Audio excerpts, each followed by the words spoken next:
I was at the concert when it hit me. This whole massive show with tens of thousands of people felt like it was set up just for me. On the surface, I'm a kind and caring father, but underneath, I'm the assassin known as the Butcher. A killer's instincts are always sharp, and I quickly sensed something was wrong. I noticed the concert had over 3,000 police officers deployed way beyond normal security for an event. To make things worse, I kept seeing men wearing the same color shirt as me being taken away by officers one after another for questioning. I knew I was in serious trouble. To escape quickly, I went to a merchandise stall during intermission. I had my daughter try to buy the last souvenir shirt to start a dispute, then stepped in politely to win the vendor over. The move definitely impressed him. During our chat, I casually asked why there were so many cops. Sure enough, this gossipy guy gave me the answer.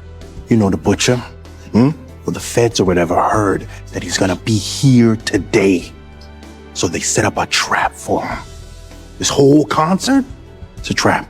I looked around carefully and realized every exit was sealed shut. Getting out of this dragnet would be tough, but years of experience told me to stay calm. After the concert resumed, I took my daughter back to our seats. Just as I was thinking of a plan, a floor panel opened behind us for a guest invited by the star. I was immediately drawn to that passage. It clearly led backstage and might be my way out. I pretended to ask my daughter if she wanted an autograph, but she worried it might cause trouble. While I hesitated, the passage closed, forcing me to wait for another chance. Using the excuse of picking up a reserved shirt, I actually planned to follow a vendor into the staff corridor to escape. When the vendor mentioned needing to restock the warehouse, I offered to help carry items. Using his staff card, I got into the warehouse, but it had no exit. While helping him move stock, I quietly stole his staff card. What I didn't expect was that this guy was actually a fan of mine. He knew every detail of my kills, and even bragged that all the staff were undercover, requiring a code phrase with the police to move around. Playing shocked, I easily got the code from him. With the staff card, I entered the staff corridor, only to find a SWAT team planning how to catch the Butcher. I stayed calm, walked right past them, pretending to get coffee, eavesdropped on their plan, and swiped a radio on my way out. Back with my daughter, I tuned into the police channel and heard them describing the Butcher, a white male around 40 with a rabbit tattoo on his arm. I quickly grabbed a wristband to cover the rabbit tattoo on my arm. After checking the venue map, I lied about losing my bank card and needing to look for it outside. Soon, I took my daughter to an exit, but just as I was about to pull the fire alarm, a female officer's voice came over the radio. "If the Butcher causes a panic or triggers the alarm, let all women and children exit first." The police had thought of everything. I stepped back and looked toward a nearby terrace instead. I noticed a staff member frying chicken nearby, and when she stepped away, I slipped 2 soda bottles into the fryer. When she returned and saw the fryer, she was stunned.